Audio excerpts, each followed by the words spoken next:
Okay, so we have the common market. Here you have the factors of production. For our economic students, I know you understand what factor of production means. And for those that does not understand, it simply means people can move around whatever, where you have a common market. You can, for instance, you can live, like I said earlier, on the Eurozone, you can move around, but we are yet to achieve that. We are yet to achieve the common market in this part of the world. That is when I say part of the world, I mean the ECOWAS region. In Europe, you will find out that you can locate anywhere, stay there, work there, earn money, and do anything you need to do. As they have those. As long as you're European, you can go anywhere within the European region and earn a living, do business, going to auction, have a business going, and it is accepted. And I'm sure we are also familiar with what we call the Brexit. Britain was part of the Euro. I hope you know that. But they were not comfortable with this arrangement. They felt threatened by the ease of movement of people from anywhere in Europe. So you can move to the UK, stay there, and start living. No restriction. You are free as any other person that has been born and has lived there forever. You understand? So they were not comfortable. That's why they came up with Brexit. So they exited Europe. So the European person cannot have access to. They have to go and get a visa for go to UK. Okay. Next slide. So we look at advantage of trade agreements. It leads to economic growth. It boosts trade because of course people are able to move around, trade, go to other countries and make business contacts and export their products. Okay. It also leads to high GDP, economic, and also it impacts on your production costs because the larger you are able to, the more you are able to produce. It impacts greatly on your cost per unit. So that's where economic of scale comes in. Okay, it also attracts foreign investments. Okay, because of ECOWAS and the enabling environment as it were in Nigeria. If you go to Lagos or places like Ogun, you find a lot of companies springing up there. For those of us that travel to Lagos, Ogun today is becoming the industrial hub in Nigeria. And a lot of those companies are owned by foreigners. And their primary target is not just Nigeria. It's the ECOWAS market. Are you hearing me? It's the ECOWAS market, okay? So it's primarily, a lot of people are coming into Nigeria because of those markets, okay? So it also promotes specialization. Countries can focus on producing goods and services where they have comparative advantage. But I must tell you that in recent times, we have gone beyond just comparative advantage, we are talking of competitive advantage. Okay? Next slide. What are disadvantages?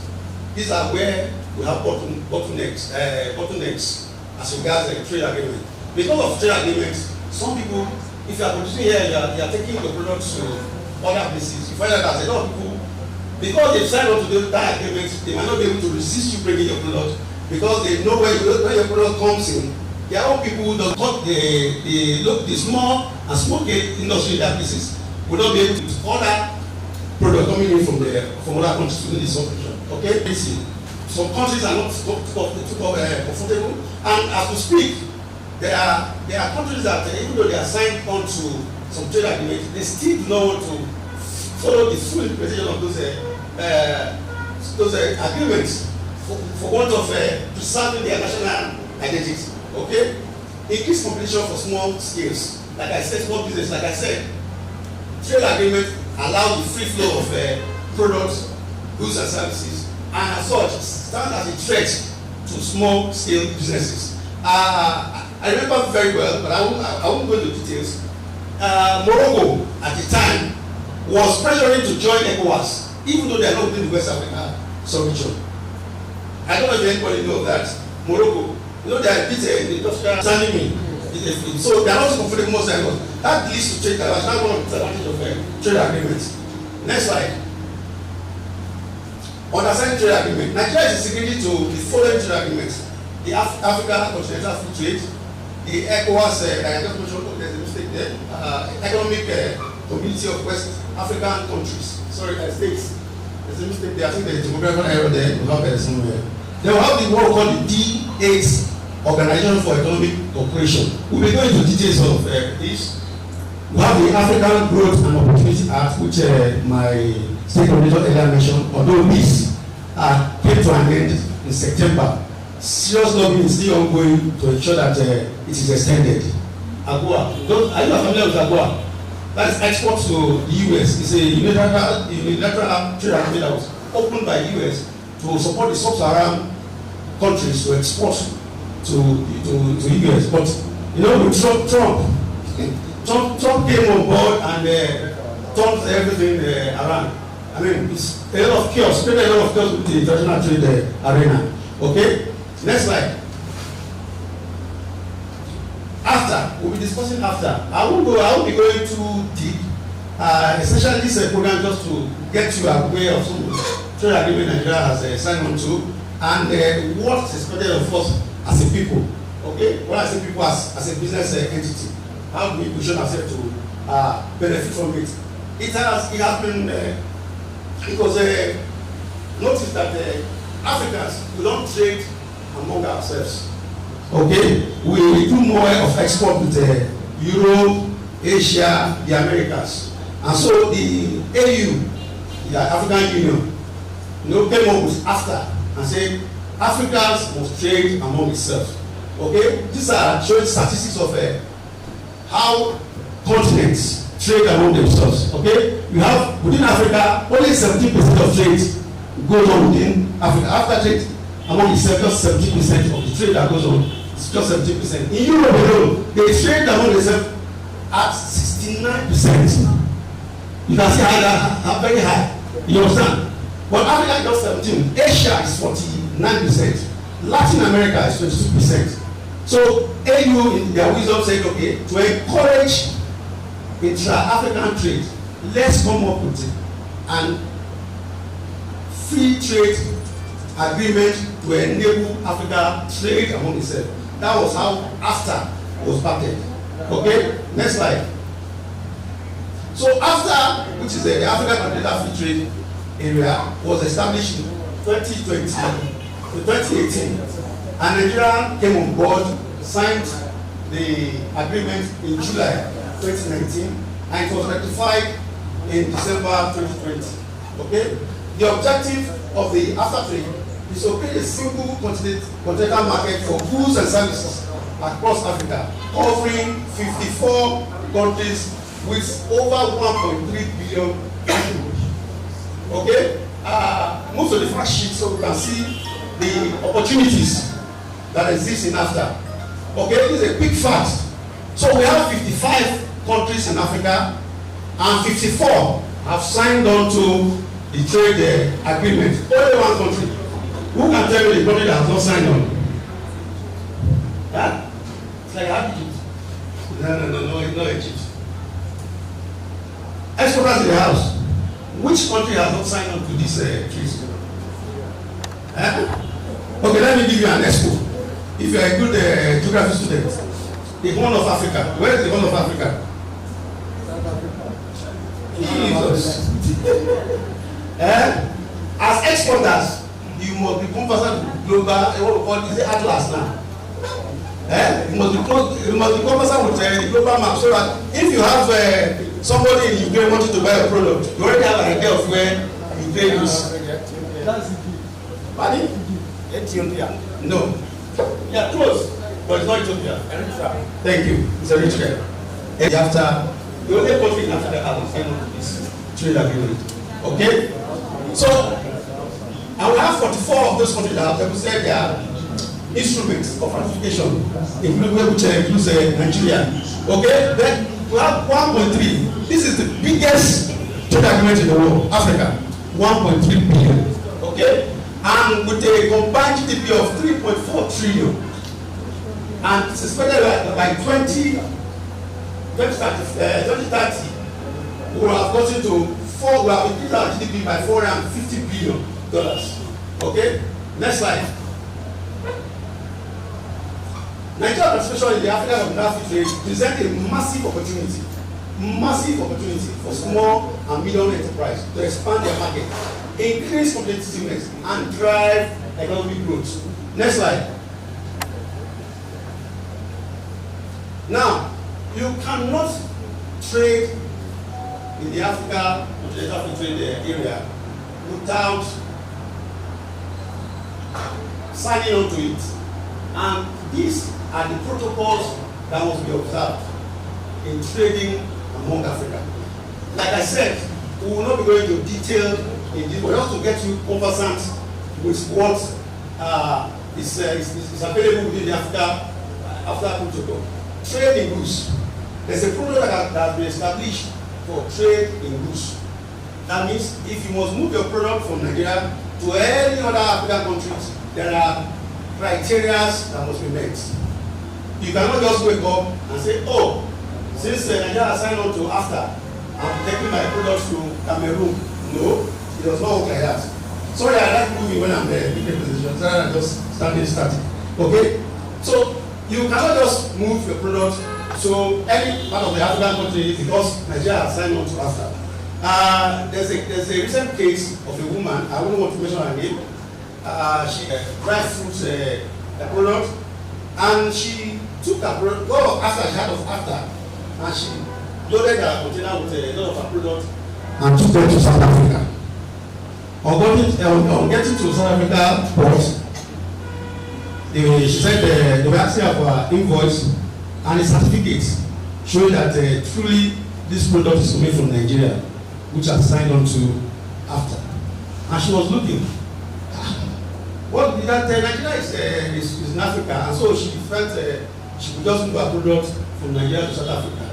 And they said it's not possible. In fact, she had to call because she called one of her foreign agents in Nigeria, and that one had to call the council to find out how would they solve this issue. So the simple question I asked the guy that his name was me, God, and I asked him that. I said, did you get the certificate of origin under AFTA before moving the product? He said no. You don't just move a product because of Nigeria is in Africa and you start moving product to another African country without necessarily getting the certificate of origin. Because AFTA has its own certificate of origin, written AFTA certificate of origin. And custom, Nigerian custom is the focal point for AFTA. Do you get it? Yes. So you need to get that certificate before you move any product to any country in Africa. And so she was meant to pay the actual duty that was due for that product as against getting it free. And some of these things are just lack of information. You understand? She didn't inquire from the right source to know what certificate is needed before she moved the product. Okay? So the protocol on trade in goods has been established. You can move it, you can get the certificate and move your product to any part of Africa under the AFTA trade agreement. Okay? Now, can you move back, please? No?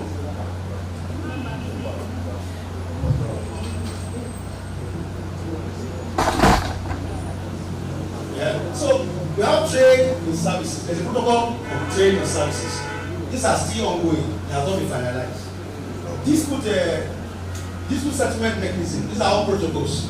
And in case you export a product and there are issues, or maybe you have been denied access, you understand? These are places you can escalate your complaint to. You understand? And these are real-time. You get a real-time response. It will be addressed. Okay? Investment.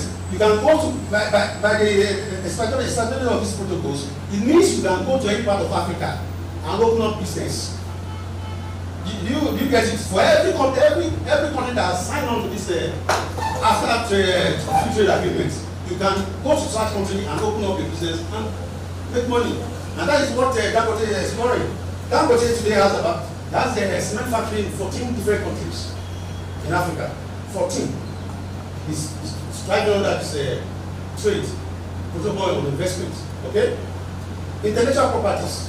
We also recognize that you can go to any place in Africa and do if you have innovative ideas, you can go there and do your business. Nobody will copy like we are fond of doing in this part of the world. Like copying copy and paste. You understand? It does not, AFTA does not encourage such You don't copy other people's business idea and go and establish somewhere and start, you know, your innovative, your idea, your property, intellectual property right to be protected. Okay? Competition too. There's a policy, there's a protocol on that to protect, like I said, other industries. You can't go to, because you have the rules, you have the way we do. You can just go to any other country in Africa and establish and start oppressing the small businesses there. There's also a protection for such small businesses. Okay? We have digital trade. There's a protocol on digital. Somebody, I don't want to confuse us. I want it to be, like I said, it's a technical thing. There's a protocol on digital trade. That has to do with data. Data today in the world is money. I don't know if you understand. I'm sure when you have your phone and maybe if you are type that like browsing, you find out if just while you're browsing, you just find out that some adverts that comes up. You have adverts on your phone and you're wondering where are these adverts coming from? Or sometimes you get some funny emails. Those are data. You will have filled a form somewhere online. You have provided your email, you have provided your phone number without you knowing. So people are messing those informations and making money out of it. So there's a protocol. What is happening?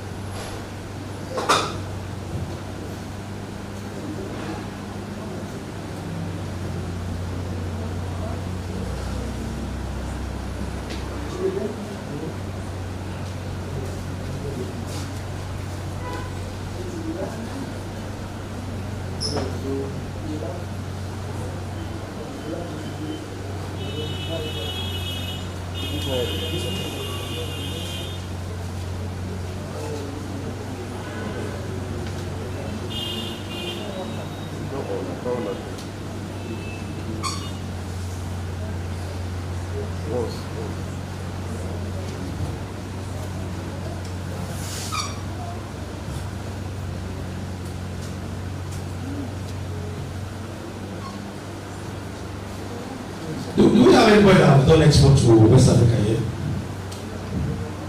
Anyone who have done export? The young man at the back said you are an exporter. Where have you exported to, please? Hello?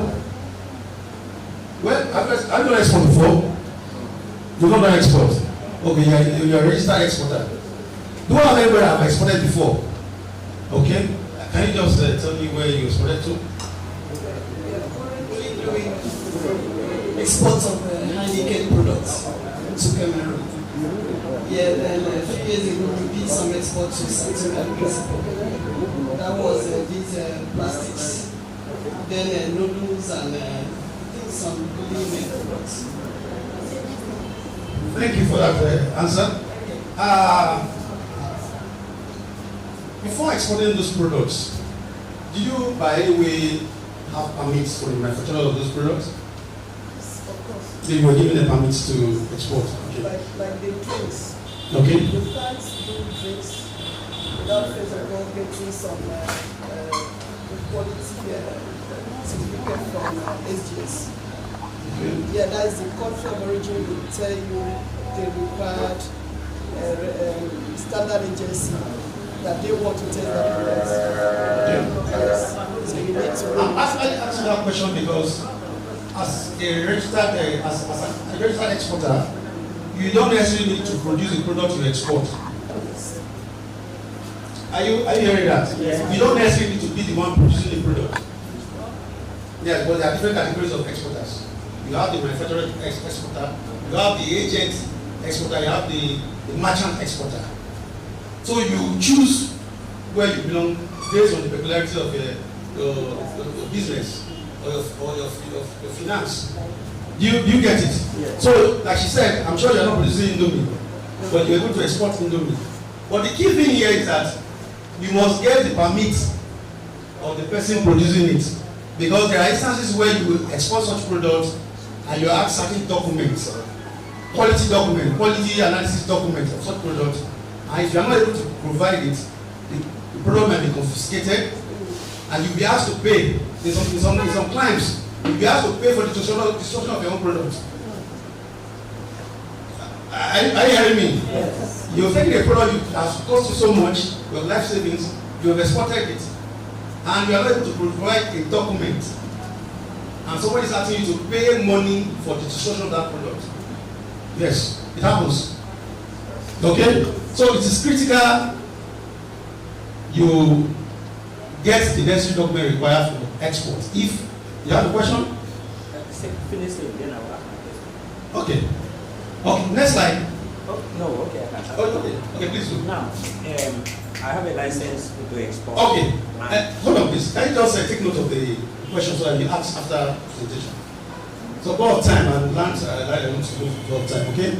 So, after implementation instruments, these are the instruments that guides after rules of origin. Like I said, if you remember in my opening statement that when I was listing the export provision list, I said you cannot export what has been imported into Nigeria. If this phone has been imported into Nigeria, you are not allowed to export it to another country. So what after is saying here under rules of origin is that whatever product you must export to other African countries must have a percentage of origin material, what we call originating material. There must be a product made in Nigeria. You understand? Do you get me? Now there are three different categories of the rules of origin. Like I said, I don't want to be too technical, I don't want to bore you too much with technicality. So after itself, you can discuss after for a whole day. Just after, you want to go into the so I just want to get familiarized with what is obtainable. Rule of origin simply means that a percentage of the product you are exporting must come from Nigeria. Do you get it? It must originate from Nigeria. Now, it depends on the product again. If you are exporting, for instance, a semi-processed product, it's expected that maybe 50% must come from Nigeria. Or, like I said, it's product specific. Some are 30%, some will require you to have 30% of Nigerian origin. Some will expect you to have 60%, depending on the complexity of the process involved in adding value to the product. Okay? So, what we call tariff concession. Like I said, that doesn't simply mean either a reduction in the duty you pay or elimination completely. That's tariff concession, okay? Then online mechanism for non-tariff barriers. There's an online platform where you go to and make complaint. Like I said, these are instruments that guides the implementation of after. So if you export, like maybe I exported anything, I told you exported to South Africa, but does not have as we should have the certificate of origin. You understand? That is product originated from Nigeria. And she has an after certificate to export to South Africa. And she gets there, and the custom of South Africa are being funny. Do you get it? On her phone, she can just log on to the online mechanism and lay her complaint. Because when you get the after certificate of origin, there are numbers that will be given to you. So those are the numbers, if eventually there's any complaint, those are the numbers you quote. You understand? And report the custom of that country. And it will be addressed instantly. It's not like, no, it's not as if you go and come back. As you are putting it in, there are people there that are addressing the issue immediately. That is the online mechanism for non-tariff barrier, okay? Pan-African payment and settlement system. This passed. This is how you get payments. It's a payment platform that requires you not to look for dollar to pay anybody you have that you have. Probably if you are in Cameroon, like they have a SEFA, right? SEFA in Cameroon. You don't need to worry about opening a SEFA account. The person in Cameroon can just pay whatever you have on your invoice and you get your money in there. You know, they came up with this to address the challenge of paying what is called SWIFT. And a lot of people have exporters in the house. You know, if you open a domiciliary account in dollars and you have done export and you need to repatriate the fund, there's what we call SWIFT. Madam, you're familiar with SWIFT payment, right? Okay. I would love to have exporters in the house, but we can easily trade observatory. These are the instruments that's being used under after implementation. These are where you can easily know when and where there are markets for your products. Once you are registered on this platform, you understand? It's a real-time site, a portal that you can know. Okay, there's a need for. If you are registered your products, maybe you sell processed gari. I don't know what unique products you have here. What unique product you have, madam? Palm oil. Palm oil. if there are needs for palm oil, let's say in Kenya, you understand, and there's a buyer that has logged on to that thing and placed a request, immediately you get the alert because you are registered.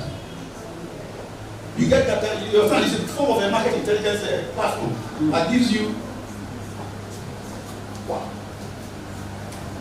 Okay? Next slide. Okay.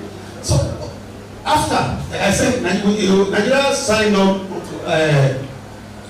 after 2020, but the flagship of export under AFTA took place last year, 2024. Okay? And because Nigeria is behind, let me just say this, we are behind on this AFTA trade agreement. The AU came up with what we call the guided trade initiatives. Guided trade initiatives is like a pilot scheme. It's I don't know, like to test run the AFTA trade agreements. You get it. We want to test and see what are the likely challenges that might occur when we go to full export under AFTA.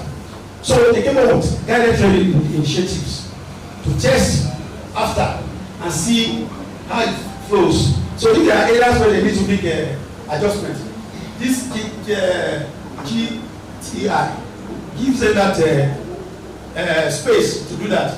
Okay? And when they did it last year, these are the Nigerian companies that came on board and they did export within the African market. Lelu, I don't know if Leluba. Okay, thank you, beautiful. Leluba did export of bags, leather bags, and this Nigerian Ankara. Beautiful, she has very beautiful products. So she exported to Kenya. Okay, they will have secure ID limited. I don't think you have all these names.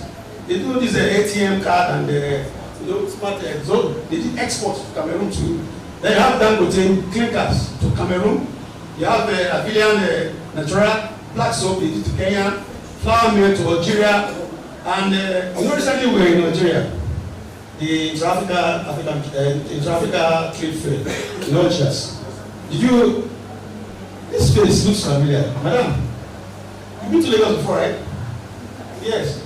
The face looks familiar. I think we have met somewhere in the export program. Okay. Pardon? You say something? Okay. Okay. So we have flour mills. Like I said, we're in Algiers, Nigeria. We went to the export, 80 exporters to showcase the Nigerian products across the different sectors. Okay. We have Craft Method Limited, did to Uganda. Roche Velvet Tea, the Master Tea, they did to Uganda. So these are it's been test run. So as we speak, recently, about 2 months back or thereabout, the Federal Minister, the Minister of Federal Minister of Industry and Investment, Dr. Tumoke, partnered with Uganda Airline, and they shipped some products to Uganda and Kenya again. And the Uganda Airline has promised to give concessions to Nigerian businesses wishing to patronize their services. I don't know if you heard that in the news. You heard it, right? Yes. So please, as an exporter, you need to be listening to business news. Don't just limit yourself to your local news. I don't need to spice anybody. Please listen to international news so that you get conversant with happenings, so that you can know the opportunity you can key to. Okay? Next slide. So these are some of the products that Nigeria has that are available, that are ready for the African market. I don't know, it might be too tiny for you to see. You have fish. Madam mentioned what the Cartagena asset. Shrimps. Okay? A lot of African countries are in need of shrimps. Okay? You have semi-milled rice, even rice. You'll be surprised. The rice that we are all looking for in Nigeria, we have enough rice in Nigeria, enough. We have a lot of minerals, and a lot of been exported to other African countries. You wouldn't know.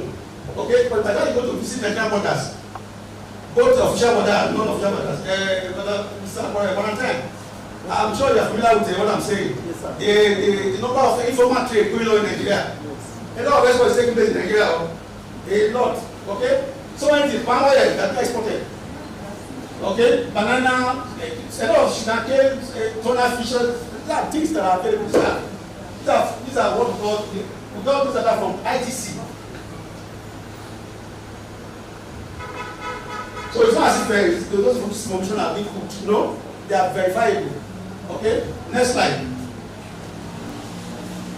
ECOWAS. We get on after ECOWAS looking at the economic community of West Africa states. It was established in 1975. The area mass is about 5 million plus. Estimated population of 2023 to have 424 million plus. The official language spoken within the West Africa region are English, French, and Portuguese. Which of the countries speak Portuguese in West Africa? Oh, beautiful. I like that.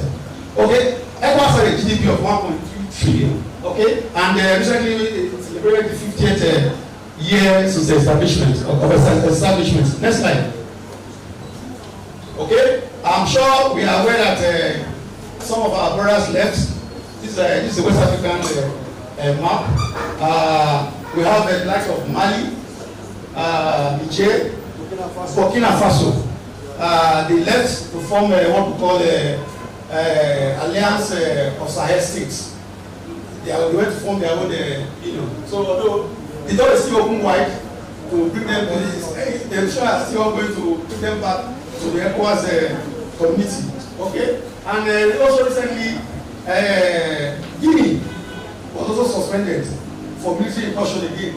Military took over, and they are suspended. So they are about 4. As it were, 4 nations that out of the 15 that are members of the ECOWAS community that are out. Okay, next slide.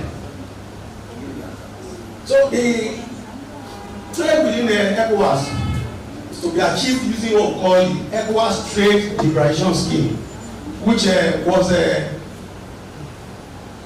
Nigeria joined in 1979, and we have been trading under ETLS. Now, I want to know, has anybody exported to ECOWAS country here? Anybody here? Be it formal or informal? Oh, beautiful. Informal. Okay, informal too, you've exported. Oh, beautiful. Okay, so, although if you are exporting informally, of course, I'm sure you need to pay duty. You pay the duty that is expected of you. But if you are exporting under ETLS, you will not need to pay duty. But of course, there are criteria that must be met before you can export under ETLS. Now, next slide. Okay, I won't bore you with all this, but I'll just give you what it is. What I'm simply saying here is that ECOWAS, the ETLS, allows a common market, like I said, easy free movement of people. I'm sure if you go to Senegal or that Idiroko, you see people trekking across international borders. You just walk across. And if you want to use officially, all you need is just your ECOWAS passport. You understand? You are enjoying ETLS in a way. If you don't have ETLS in place, you have to apply for a visa to go to those countries, go to Ghana, go to Brazil. But the passport you have is captured under ETLS. That gives you free access as a person to walk across. Now, if you must take your product from Nigeria to go to Ghana to sell, or Togo or Benin to sell, and you don't want to pay duty, you are expected to apply for ETLS. There is a form that will be given to you to fill, and you apply. You have what we call the ECOWAS National Unit domicile at the Ministry of Foreign Affairs in Abuja. That is where you apply to. There's a form that will be given to you. There's also technicalities involved that I don't know if you have familiar with HS code, right? HS code, thank you. So in that form, you fill the product you are exporting. There's each form for each product. So if you have 10 items you want to export, you fill the 10 items. Clearly stated. If you don't have the competency to fill those forms because there's some technicalities involved, you will be required to either get a consultant to do it for you, or you go to the ECOWAS National Unit for assistance. You get it? Now, we are aware that some persons tend to play smart. You know, we're in Nigeria, we're all smart. So we have had instances where people even apply for the product, but end up giving, when they're exporting, they end up giving their product to a freight forwarder to export for them. And upon export, the freight forwarder goes to get Oluwole certificates. You know what Oluwole certificate is? Clone. Fake. Clone. Clone. They get a clone fake certificate and give to the exporter. And the exporter innocently will take this product and export and present it. Now, once it is presented to a customer from another country, they have an online platform where they check. In fact, from the last meeting we held with the Export Commission, they were like, Nigeria has presented a big challenge to ECOWAS.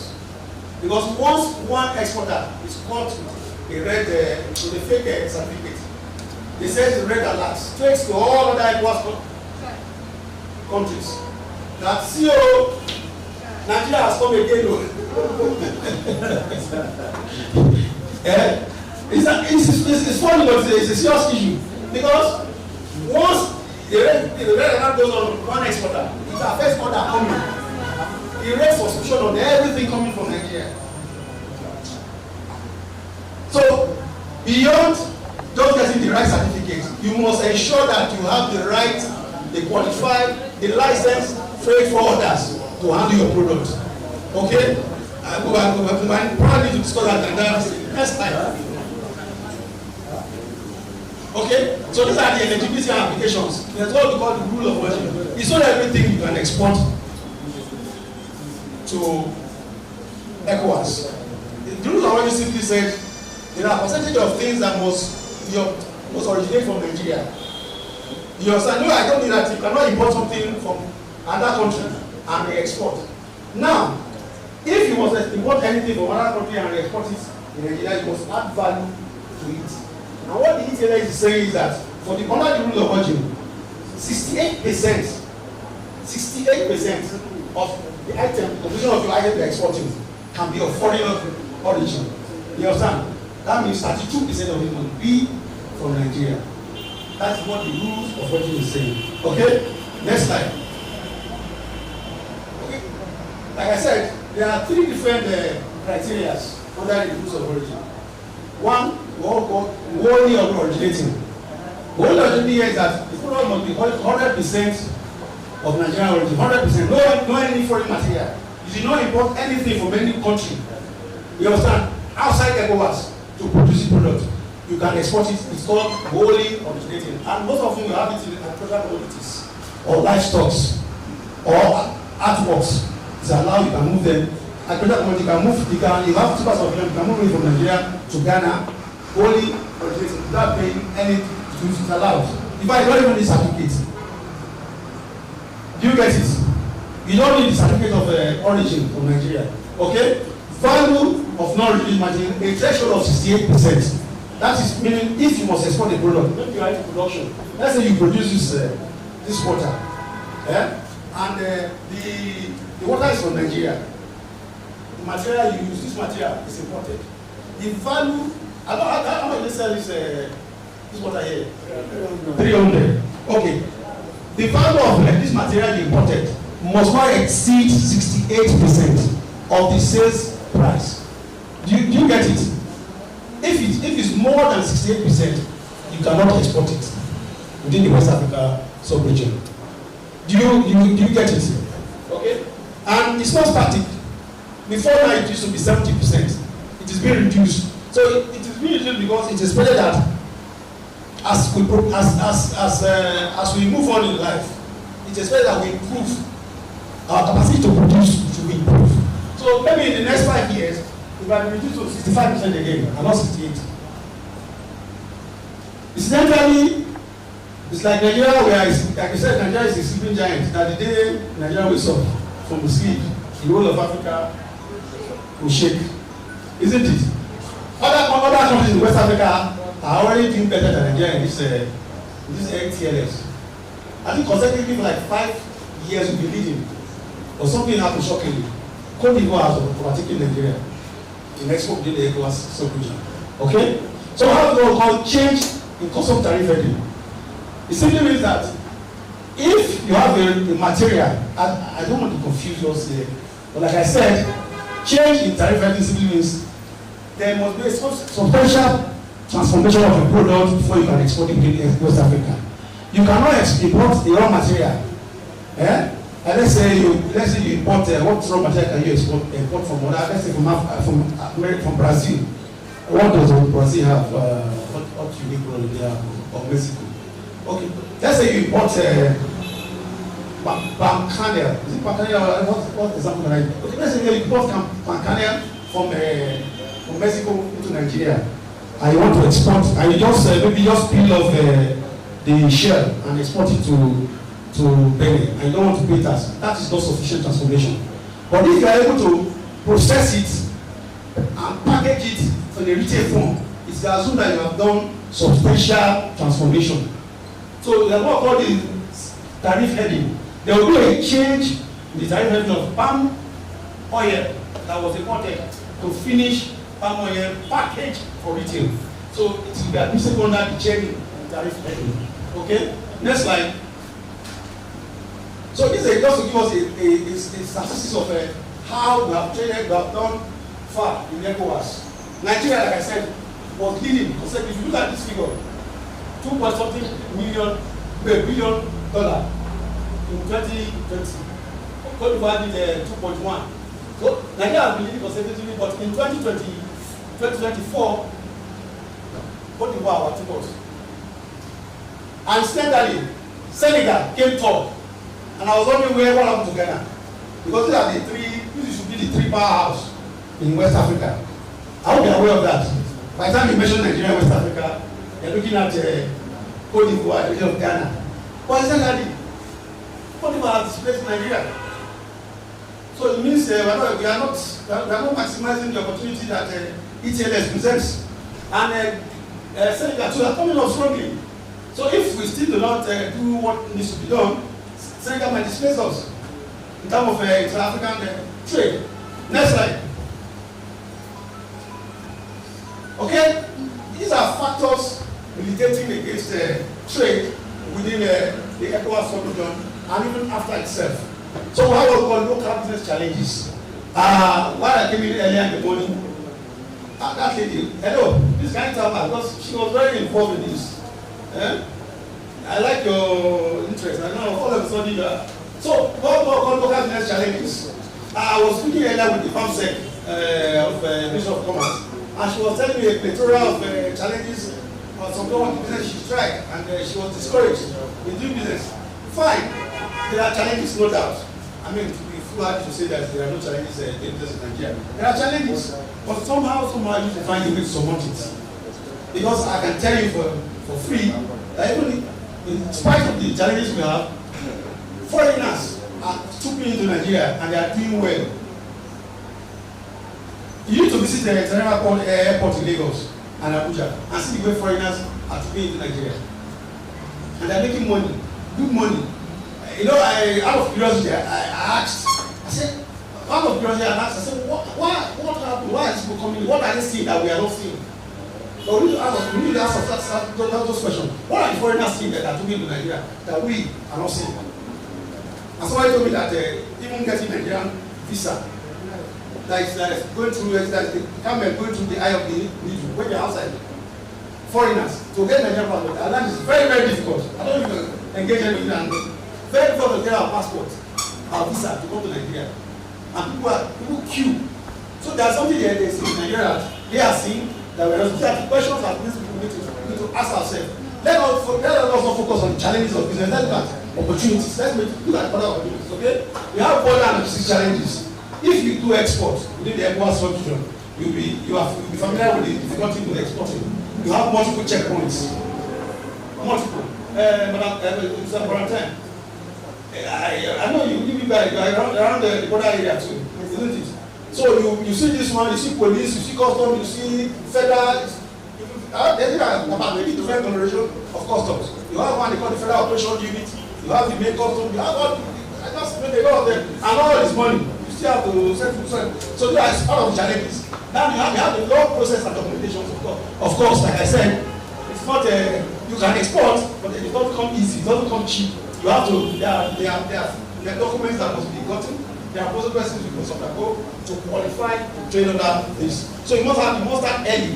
It's not at the point of exporting that you want to apply for all the certificate. No. You have to start early enough. You understand? I can tell you for free, some companies have applied for ETLS to export. Big companies, that have the might. Some others, it's taking 3, 6, 4 months. They've not gotten it. Because they've not met the requirements. So they have to go back again and start that again and come back again until they have. But it is done, and it's finalized. They will issue an approval letter, which they will use to go to NASIMA. If you have a customer representative here, you take it to your NASIMA. Yeah, after here, you take it there, you take it to not NASIMA now, you take it to NASIMA. NASIMA is the focal point for issuing the certificate of origin. Okay? So you have inadequate access to market, of course.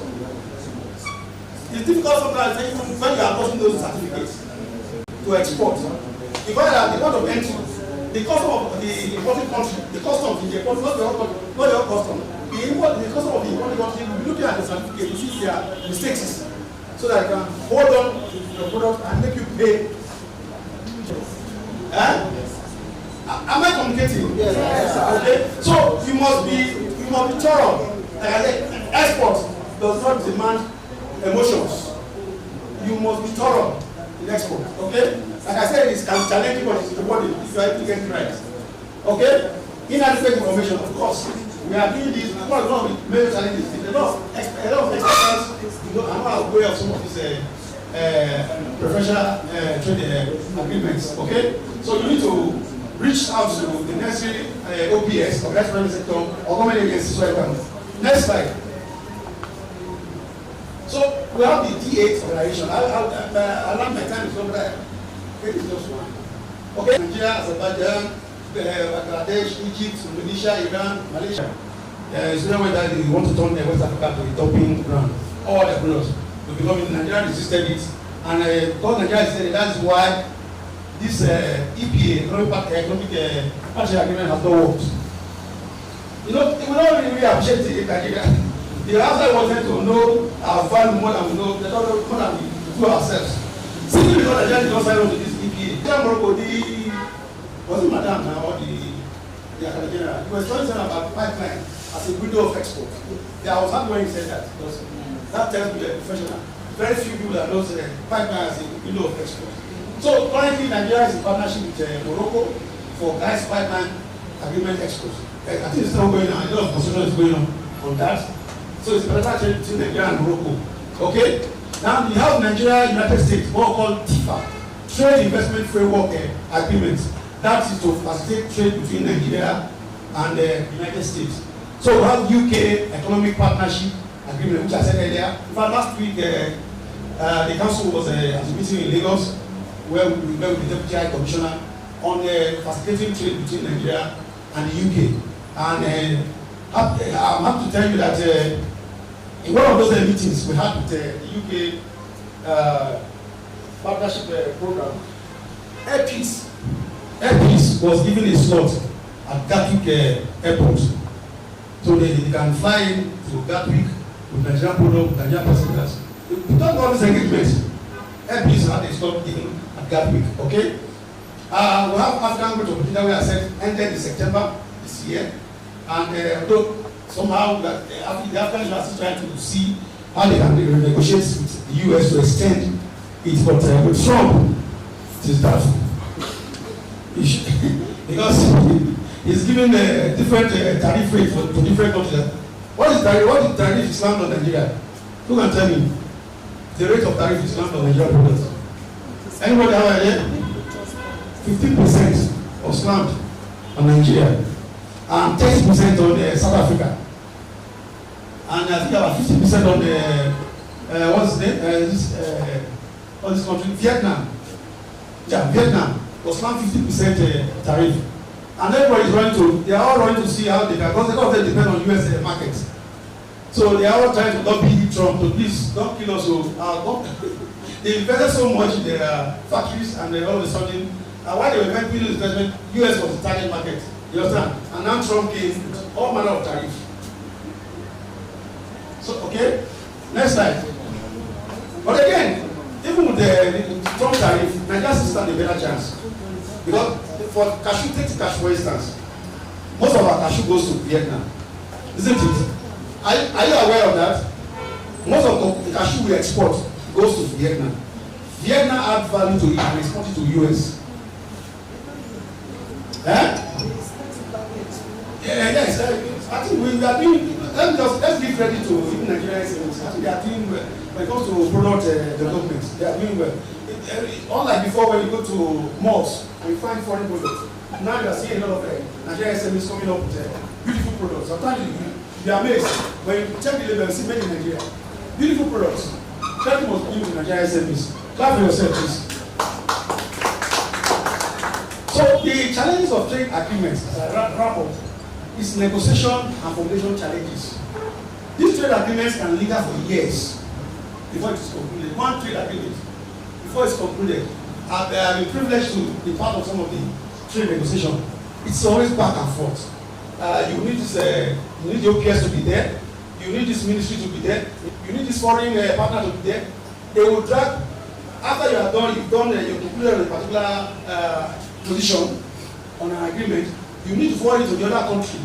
They too will sit. Sometimes it take years before they conclude, and they will bring it back again. They will have thought on changes. We need to sit again and look at every line of the trade agreement again and see if they change anything. So it can take it. So it's a big challenge in trade agreements. Okay. Now, how ratification and political change. Even before some people will sign on to a program, but to ratify it becomes a problem. Of course, sometimes you don't blame them. In Nigeria too, we are fond of doing that. Some people sign on to agreements, but don't ratify. And why are we not ratifying? We are scared, but we want to protect our local industry. We are looking at the gaps. If we open up our economy, you know, what happens to our people? Can they survive it? Blah, blah, blah. So those things take time. Then implementation and enforcement. Now, there are times even when you have signed up, you have rectified. Some countries will still resist. They don't want to be seen in the bad light, so they signed and they rectified. But when you bring your product to their country, they will give you quotas and say, no, you cannot bring it. So quantity of yes. So there's a lot of challenges to have with trade agreements. Then economic and social impact. I said, agreements, when you sign an agreement, especially you open up a border. And when you do that, so many things happens. Your local industry faces challenges. There's possibility of you and people losing jobs. Because when they are working, if what they are producing is not marketed again to meet their product, those people will be disengaged. So these are the issues with trade agreements. There's systemic and long-term challenges. Under systemic, there's what we call international market. Okay? Standard.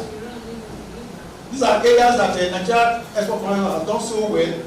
We in order to improving our exporters' product standards, we have engaged them on different trainings and even certifications. There's what we call the Global Goal Certification program of the NEPC, where selected exporters were trained and we make sure that they have certificates for the product like FDA, the HACCP. You have a HACCP, right? After NIC critical certifications. You understand? Those were it's a non-mandatory certification, but it places your product at an advantage because it gives assurance of food safety to buy. So these are things we do to ensure that our product is competitive in the international market. Okay? Avoid the engagement of unlicensed freight forwarders. I've said that here earlier.